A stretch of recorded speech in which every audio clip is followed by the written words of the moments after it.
Now let us discuss how length is measured. So our topic now is measurement of length. Now for measuring length we generally use direct methods.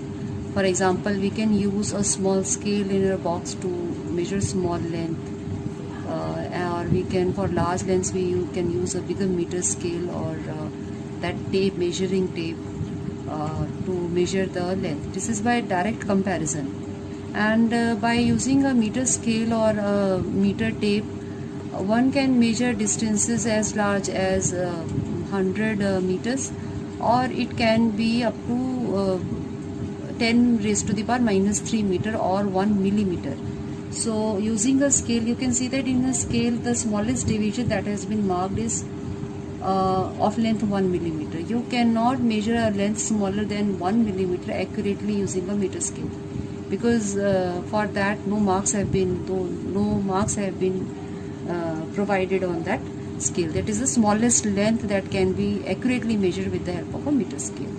So if you want to measure still smaller distances or lengths which are smaller than 1 millimeter, then we use another direct method, and that is by using an instrument which is called vernier calipers. And using this you can measure distances as accurately as 10 raised to the power minus 4 meter. Means you can measure distances accurately up to 1/10 of a millimeter. Millimetre के 10वें हिस्से तक आप उसको कर सकते हो major length को. And the last direct method that we generally use in our practical experimental labs is using screw gauge, and we can sometimes use spherometer, and its accuracy is more. It can measure distances accurately up to 10 raised to the power minus 5 meters. So 1/100th of a millimeter can be measured by using these two instruments. But for still smaller distances we cannot use any such direct methods or instruments. They are very, very small distances to be measured directly. For those lengths which cannot be directly measured, we use indirect methods in which the quantity, the length, is not directly measured. We measure some other quantity, and using those quantities we find out the given length which is to be measured. Some of the indirect methods for measuring large distances you are already familiar with. Like in maths, in trigonometry, you must have done how to find out the height of a building. Now that cannot be measured directly, so what we do that we consider a given point which is at a fixed distance from this, say distance of 100 meter from it, and we then find out the angle of elevation of the top of that building, this angle, with the help of some instrument, and using theta and this distance one can measure the height using trigonometric ratios. This you already know, okay?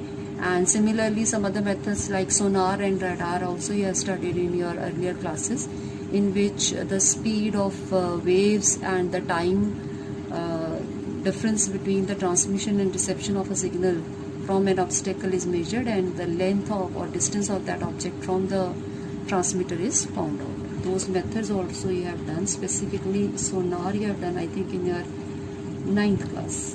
Okay, so some other methods for measuring very large distances will be discussed in this class. The first method that we are going to discuss for indirect measurement of large distances is parallax method. For understanding this parallax method, let us first understand what parallax is. Parallax is the relative shift in the position of an object with respect to its background when it is observed from two different points of observation.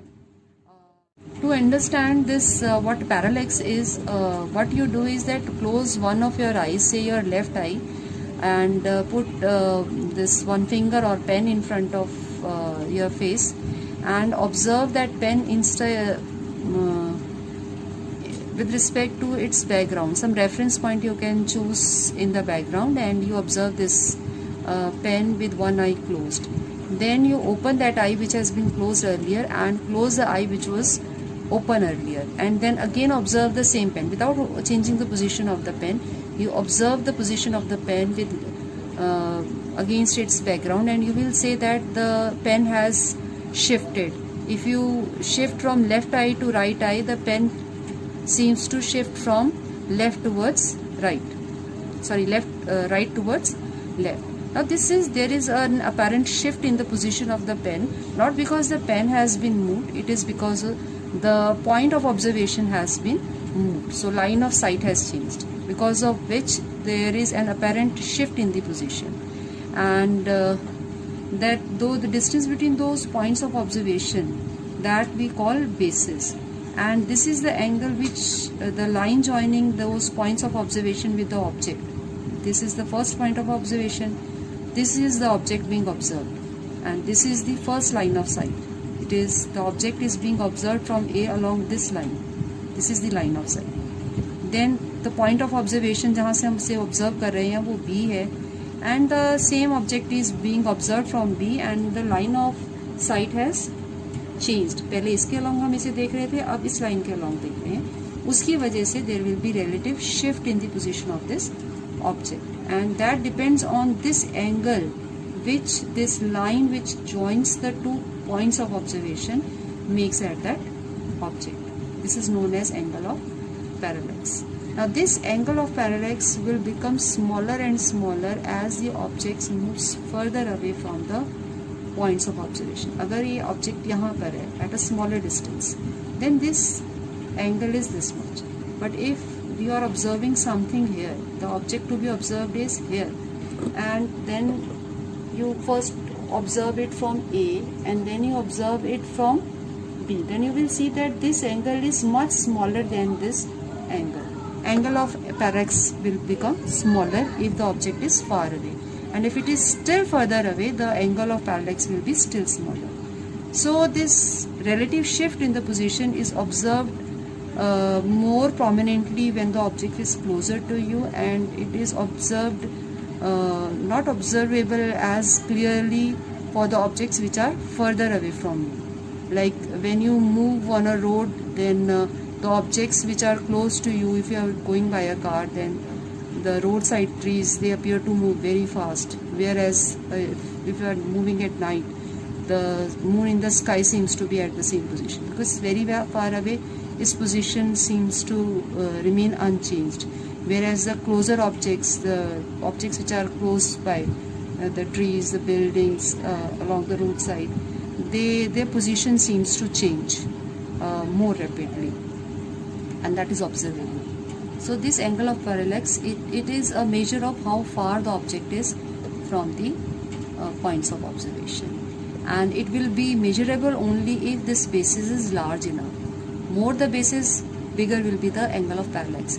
If basis is made smaller, say only this much is the distance, this is first point of observation, this is second point of observation, then a smaller basis will subtend a smaller angle here, and smaller the angle, more difficult it becomes to measure it. So there are two things: further away the object is, the angle of parallax becomes smaller. If you make the basis small, then also angle of parallax becomes smaller. But angle of parallax that we will measure in this method, and for it to be measurable, either the basis should be large or the object should not be very far away from you. So now I think you are clear about what is parallax, relative shift in the position of the object when the point of observation is changed. The distance between the two points of observations is known as basis. The angle subtended by basis at the object which is being observed, this angle is known as angle of parallax. Now let us use this knowledge in this method which is known as parallax method. Now suppose that this is an astronomical object here at O, and we want to measure how far away this object from the earth. For that, what we do is that we observe the same object from two different points on the earth which are quite far away from each other. We observe it from A first, and then we observe it from B, and we try to find out what is the angle, this angle of parallax. This is measured with the help of telescope. This angle of parallax is measured, and the distance between the 2 points of observation, because both are on the earth, we can measure what is the distance between A and B. That distance is measured, and theta is measured, so we know the value of b and theta. These are measured because these are measurable. Now if this distance is very large as compared to the bases, then this straight line may be considered as an arc, a small arc. Like if you have a very big circle and you consider a very small part of it, and this is the center, then you can see that if radius is very large as compared to the size of the arc, then this arc can be treated as a straight line, or conversely the straight line can be treated as an arc if this distance is very large as compared to the size of the arc. Same is true here, since this distance is of an astronomical object from the earth, so it is supposed to be very large as compared to the distance between 2 points of observations on the earth. So since this is small as compared to the distance of the astronomical object from this, so we can assume it to be an arc of length b, and this is the radius of the arc. So this angle theta will be written as length of the arc upon basis or radius of the arc. In this case, the length of the arc is b, which is subtending angle theta at the center of that huge sphere. So that distance is d, and this theta, it has to be in radians. If it is in degrees, in some numericals it is given in degrees, so first you will have to convert that into radians, because this formula holds only when theta is in radians. So theta is equal to this distance b upon this distance d. Now d therefore can be expressed as this d, if you take to this side, can be expressed as b upon theta. Now b can be measured, theta can be measured, these values can be measured, and from the measured values of these quantities, value of capital D, that is distance of that astronomical object from the earth, can be found out.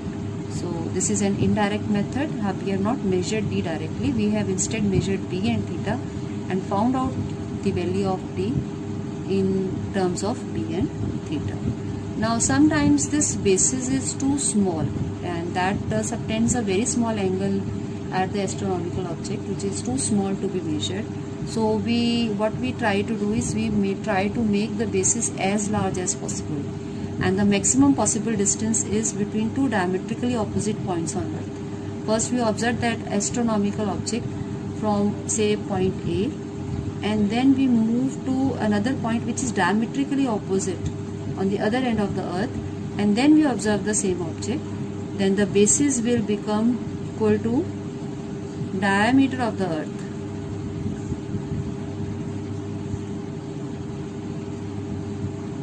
And we measure this angle of parallax with the help of telescope. If we have measured b, and if you know or measured the value of theta, then this distance of the astronomical object from earth can be found out using the same relation, d is equal to b by theta. But sometimes even the size of the earth, that is diameter of the earth, is too small a basis. अगर जिस star का हम distance find out करना चाहते हैं, it's very far away, then the angle subtended by the diameter of the earth at that star will be too small to be measured. We can't measure it. So the method is to make the basis bigger. To points of observation, they should be as far away from each other as possible. But that is, if you remain on earth, then you cannot have a basis bigger than the diameter of the earth. To solve this problem, a method has been devised.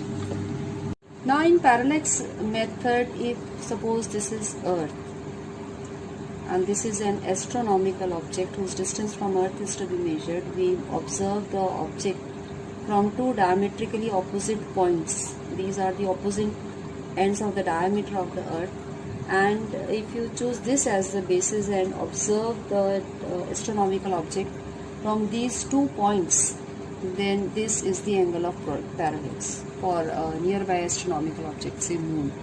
But if you want to measure the distance of a very far away star, stars are some light years away from the earth, and at such a large distance, if you measure the angle subtended by the diameter of the earth, then that will be a very very small angle, very small angle, which cannot be measured accurately. Now if you want to make this angle of parallax to be large enough to be measured accurately, this basis has to be made larger. So we on earth we cannot have a basis which is greater than the size of the earth. So this problem is solved by considering two different positions of the earth in its orbit around the sun as the points of observation, and 2 times the astronomical unit is taken as the basis for that observation. I'll just explain that to you. Suppose this is sun and earth is revolving around it in this orbit, and this is one position of the earth. This is a star whose position is to be whose distance from the earth is to be measured. Now this is sun and this is earth, one position of the earth. Now what is done is that first we observe a very distant star whose distance from this star is very large as compared to distance of this star from the earth, so that its line of sight remains almost the same. Just as when you go by car, then nearby trees, their position changes rapidly as you move, whereas distant mountains or say some object in the sky, that seems to remain in its position does not seem to change, because the parallax for that object which is far away is too small to be observable. Now in this case, when earth is here, then what we do is that we direct the telescope towards that distant star. This is the line of sight of this distant star, which is assumed to be at very large distance, and then the telescope is turned towards this nearby star whose distance from earth is to be measured. Now the angle through which that telescope has to be turned, that is measured, and suppose that this is phi 1. Okay, and similarly when the earth rotates around the sun, and after 6 months it reaches this position which is diametrically opposite to this position of the earth in its orbit. ये इसका orbit है और ये इसका diameter है यहाँ पर, और 6 मंथ्स के बाद वो इतना डिस्टेंस कवर करके इस डायमीटर के ऑपोजिट एंड पे यहाँ पर पहुँच जाएगा. Then what we do is that we aim और we focus this telescope towards the same distant star which was observed 6 months before from this point. Because it is very far away, its line of sight remains almost the same, and then it is turned towards the nearby star. The angle through which it has to be turned, that is measured. Okay, so we are measuring two different quantities. One is this angle phi 1 when the earth is here, and then after 6 months when it reaches here, then we measure angle phi 2. Now if you draw a line parallel to this line of sight from this point, then you know from the knowledge of geometry that if this angle is phi 1, then this angle is also phi 1, and if this angle is phi 2, these are alternate interior angles, then this angle will also be phi 2. Now this whole angle therefore, which is, you can call it theta, will be equal to phi 1 plus phi 2. Okay, now the angle of parallax of this distant star, this nearby star, for two diametrically opposite positions of the earth in its orbit has been measured, but it has taken 6 months time, of course. First we measure phi 1, then we measure phi 2, and that angle of parallax is measured. Now in this case, the basis, the distance between the 2 points of observation is this much, which is 2 times the radius of Earth's orbit around the sun. Now this we already know what is the distance of the earth from the sun. We just have to make it twice to find out the diameter. So this distance is known, and suppose the distance of this star from the earth is to be measured, which we represent by d. Now if this star is very far away, then this straight line can be treated as an arc of length d, and this angle therefore be written as length of the arc divided by radius of the arc. This is arc whose center is this, its length is d, so length of the arc is d and radius of the arc is capital D. Okay, now this angle is this angle which has been measured. So you can write that d is equal to d upon theta, or d upon phi 1 plus phi 2. Okay, so we have this distance which is to be measured from the calculation of this expression. We already know the diameter of the Earth's orbit around the Sun, and we can measure phi 1 and phi 2 once when the Earth is here. Then phi 1 is measured after 6 months when Earth comes here. Then phi 2 is measured by measuring phi 1 and phi 2 and putting those values of d and phi 1 and phi 2 here. One can find out the distance of a nearby star from the Earth. So this is how the parallax method works. Then we have the method to measure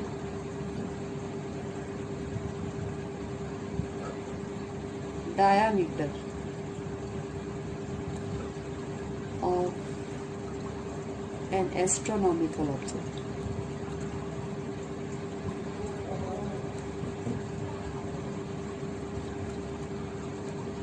Now some astronomical objects which are in the shape of a disk or have considerable size when observed from the Earth, because they are quite close to us as compared to other astronomical objects, their diameters can be measured by this method. For example, the diameter of moon can be measured with the help of this method. Suppose this is the size of the moon, this is the disk of the moon that appears in the sky when observed from the Earth. Suppose this is Earth. So what is done is that there is this point of observation. First the telescope is focused on one end of the moon, then it is turned and it is focused on the diametrically opposite end of the moon's disk in the sky. Okay, now this angle here, which the diameter of the moon is subtending at the point of observation, that angle is known as angular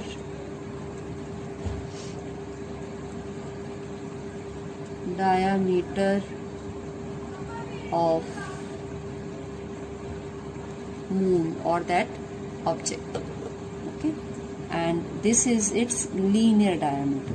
Now if you know the distance of this moon or this astronomical object from the Earth, suppose this distance small d is known, then again if you consider this as an arc and this is the radius of that arc, like this is an arc of distance d and this is the radius of the arc, this arc is subtending angle theta here, then by this relation that theta is equal to length of the arc divided by its radius, one can find out value of d. D can be written as d into theta, where d is this distance of the moon from the Earth and theta is its angular diameter. Now these can be measured. This can be measured by laser method or reflection method, just like sonar and radar, in which instead of radio waves or sound waves we use laser. So we can find out this distance, and then this theta can be measured with the help of a telescope. If you know the values of these two physical quantities, then the diameter, linear diameter of that astronomical object can be found.